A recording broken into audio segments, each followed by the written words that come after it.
$8 billion of that is the general fund. The general fund is really the fund that everybody talks about. That's the discretionary fund that the legislature has some authority to modify and debate about for appropriation purposes. So that's the one that's always in the news, the general fund, and that's about $148 billion. Combined, all funds is about $215 billion to be precise. And that's across restricted funds that nobody talks about because those are earmarked without any flexibility. So of the general fund, the $148 billion, the three critical components that you should be aware of is number one, education. Education is $80 billion of the general fund. It is the single largest line item. So when you hear people from the teachers unions, for example, talk about how education is being cut, how per pupil spending is going to the ground, that is a lie. In fact, education appropriation is increasing in the state, and per pupil spending, when you compare it to other states across the country, is actually in the top half. The reason why a lot of the unions say that per pupil spending is going down is because they do fuzzy math.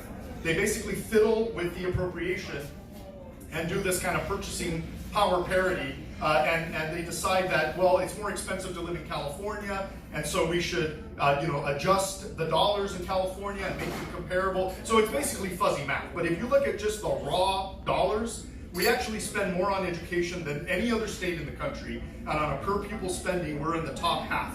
So we are making expenditures in education. The reason why we're failing in education has little to do with the appropriation and a lot to do with the warped priorities of this state and the excessive power that we give over to the unions and teacher tenure rules and other impediments to reform, to real education reform. I applaud the work of Stephen Smith, and we need to get behind this initiative, by the way. Let's give Stephen an applause, because education reform, in my view, is the next civil rights issue of our day, and it is perhaps the lowest hanging fruit in terms of conversion of Democrats, especially from communities like mine that are underserved, working class, minority communities that have been neglected for years when it comes to education. So I think that that is one issue that Republicans have the moral high ground on. We don't do enough of a good job of promoting that issue in our position, but we absolutely have the moral high ground on that issue, and we can convert minority communities and Democrats in communities like this region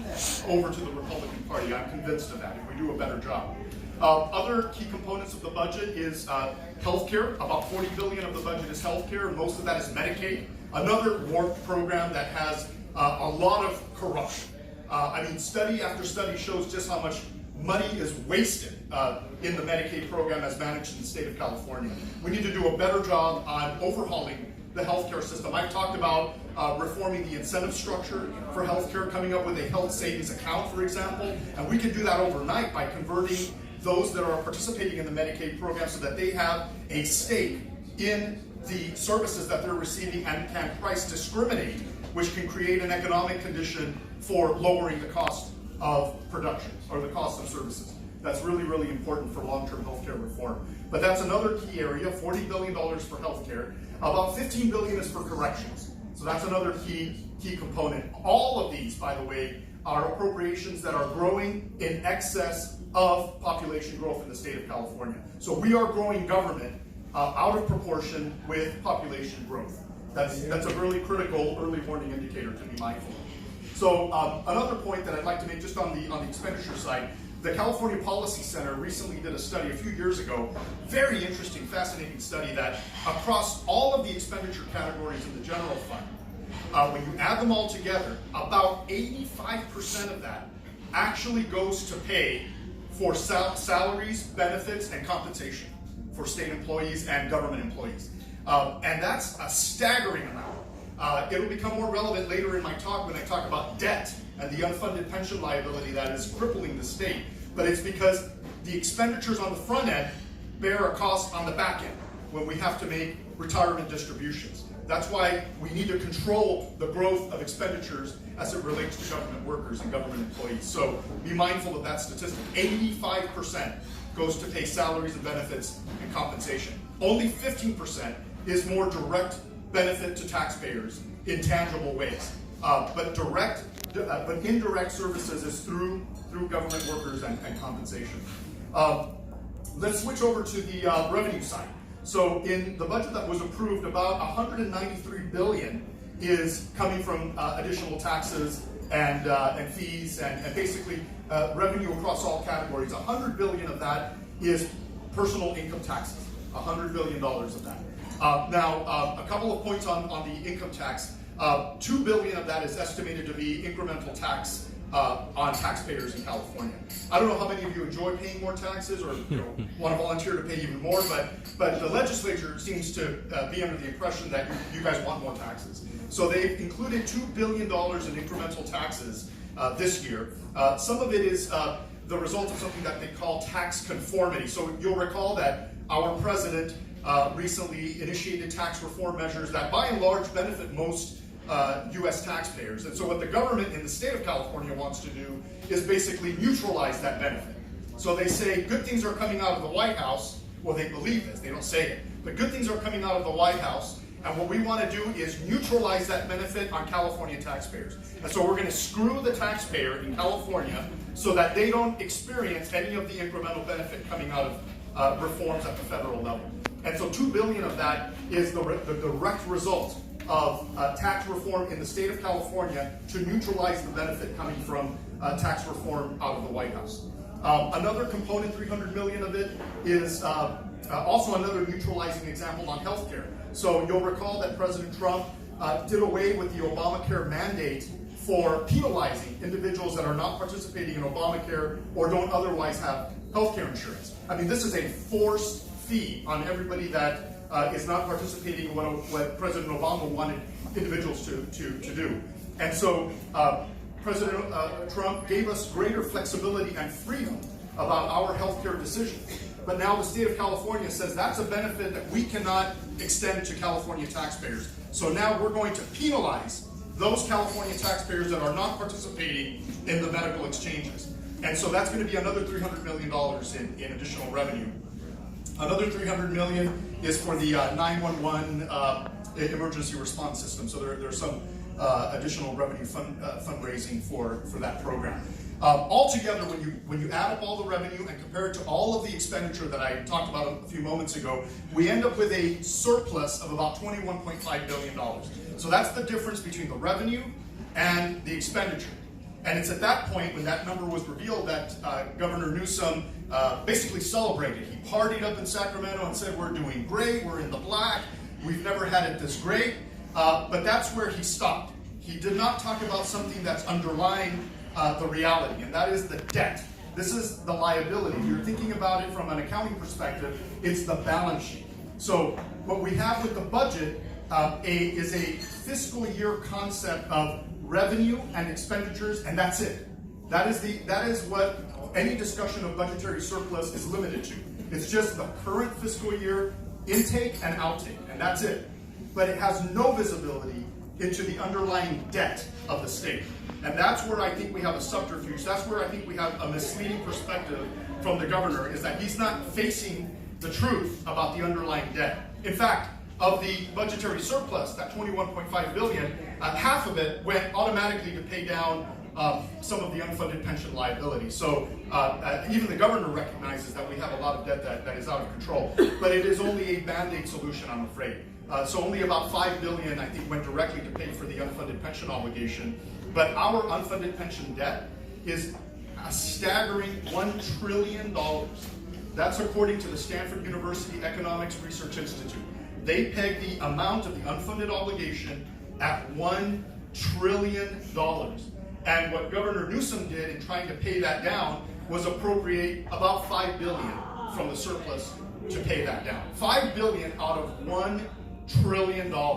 I mean, that's like a band-aid to what should be triple bypass surgery. Okay, really. And if you don't believe the Stanford economists, look, I went to Stanford undergraduate, and I have a lot of respect for the Economics Research Institute. I ascribe a lot of authority. I think $1 trillion is a very realistic number.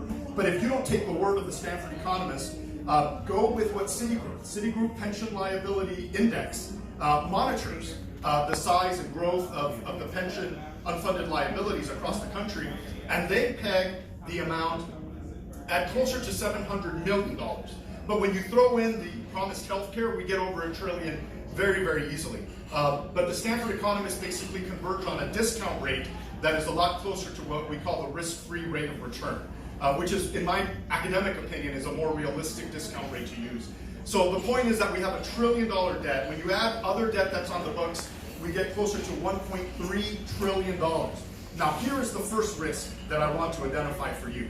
Okay, when you take into account the $1.3 trillion in debt and compare that to gross domestic product in the state of California, which is about $2.6 trillion, we end up with a figure that's about 52%. That's our debt to GDP ratio, 52%. But what's missing from that calculation is the state's share of federal debt. When you add the state's share of federal debt, we bring total debt to $3.1 trillion. So the numerator changes, but when you compare that to the existing denominator of the $2.6 trillion in gross domestic product, we suddenly end up with a ratio that's 125%. Now, for perspective, when you think about the peripheral Eurozone countries that suffered a crisis in 2011, 2012, you'll recall the austerity measures in Greece, in Portugal, and in Italy. Their debt to GDP ratios were hovering around 127 to 133%. Greece was 127% before their near collapse a few years ago. And we are hovering in the state of California at 125%. So as an economist, to me, that is an alarming early warning indicator. So that's one important risk that you should be aware of. Another important risk is on the revenue side. So the governor likes to extol how we've brought in more money. Of course, he's taxed us to death. But there's also a risk to that revenue intake. And that is that we're losing people from California to other states. We've had a net out-migration of 38,000 people in 2018, and it's the second year in a row where we have lost people relative to migration coming into the state. So think about that, because when those people leave, they take their economic power, they take their income, and that's going to other states that have more favorable environments. Texas, other states that are more and more favorable. Another interesting observation on the revenue side is that we've got 1%, the top 1% of income earners in the state of California, if you can believe this, contribute 50% of total personal tax in the state of California. Okay, the top 1%.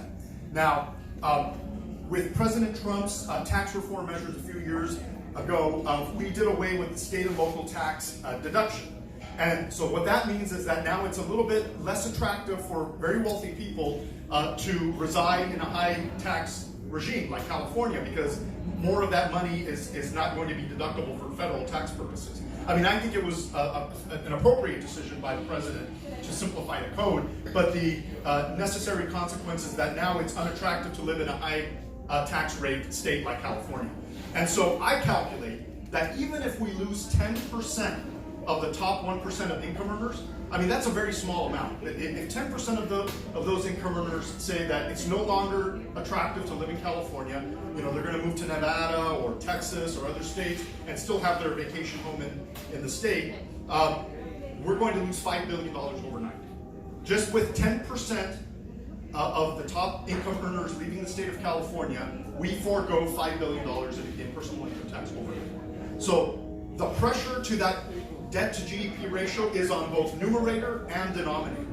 So to make a long story short, the governor celebrated this surplus of $21.5 billion, but it is not the whole truth. The truth, the cold reality, is that we have a pension scheme that is out of control at over $1 trillion, and that we have a combined debt to GDP ratio that is approaching the alarming levels of the peripheral Eurozone countries that experienced near collapse a few years ago. And so I want to leave you with that kernel of thoughts, because the problem is severe in the state, and we need people that are responsible to get into government at all levels of government. I mean, I'm on the city council, and just yesterday my colleagues wanted to pay almost $500,000 to repair the bathroom, the restroom in the park. $500,000, that's the price of a home. So, think about this. Abuse at the local level, magnify that multiple times at the state level. Not to talk about the federal level as well, with Congress members. But there is so much abuse from a financial perspective, and I'm very critical of the class of politician that we get in a lot of these positions of power. I mean, I'm not going to name names, but I met a Democratic Assembly person not too long ago, and I was talking to that individual about pension reform and the discount rate, and she gave me these glazed eyes and a glazed stare. She had no idea what I was talking about. And she is part of a governmental body making decisions on a $215 billion budget. That is a very scary prospect. Anyway, I'm going to conclude my remarks. I'm happy to take questions, and again, it's an absolute delight for me to be here with you today. Thank you all.